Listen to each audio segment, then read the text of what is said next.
Sepasang suami istri mengaku menjadi korban dugaan pemerasan pungutan liar yang diduga dilakukan oknum pegawai Lapas Batu Nusa Kambangan. Mereka mengajukan perlindungan hukum kepada Menteri IMIPAS dan Kepala Kantor Kakanwil Imigrasi Pemasyarakatan IMIPAS Jawa Tengah.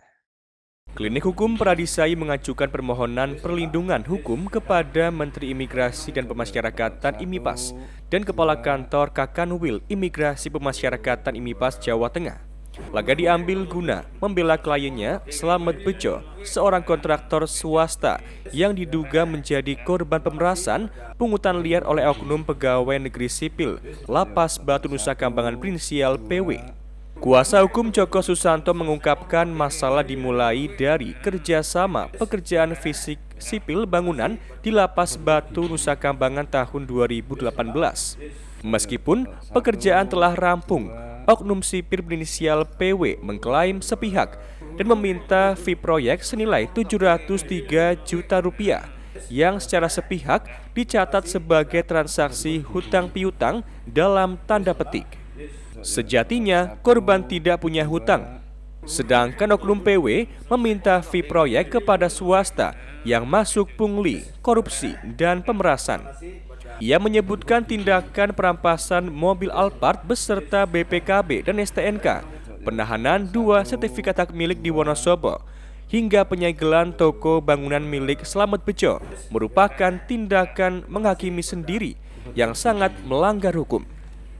Joko bersama Slamet Bejo mendesak Menteri IMIPAS, Dirjen Pemasyarakatan serta Kakanwil IMIPAS Jawa Tengah segera mengambil langkah yang tegas.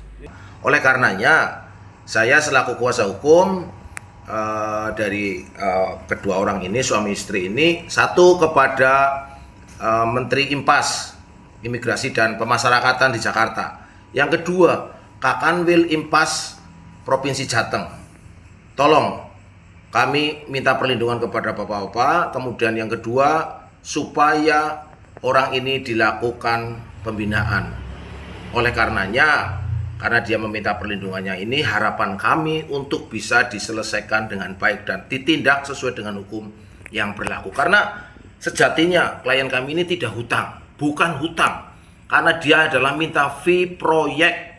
Sekali lagi, fee proyek. ASN meminta fee proyek kepada swasta. Ini sudah tindakan pungli atau masuk dalam ranah tindak pidana korupsi. Apalagi sudah masuk pemerasan. Hubungan Slamet Bejo dengan oknum didasari pertemanan dan niat mencari rezeki bersama. Dan catatan keuangan sepenuhnya dipegang oleh PW. Kesalahan komunikasi dimanfaatkan PW mengklaim angka sepihak. Dampaknya, Slamet mengalami kerugian besar hingga aset pribadi miliknya diambil dan tempat usahanya ditutup paksa. Nominal yang dia klaim ke saya juga semuanya itu kan dia yang mencatat, karena saya nggak mencatat, dan pada akhirnya kita ada miskomunikasi. Akhirnya saya diklaim uang dia di saya itu masih 703 juta. Terus yang dialami apa sekarang? Ya sekarang itu mobil saya itu Alphard itu diambil sebagai berikut surat-suratnya. Nah itu sebagai bentuk untuk mengurangi hutang.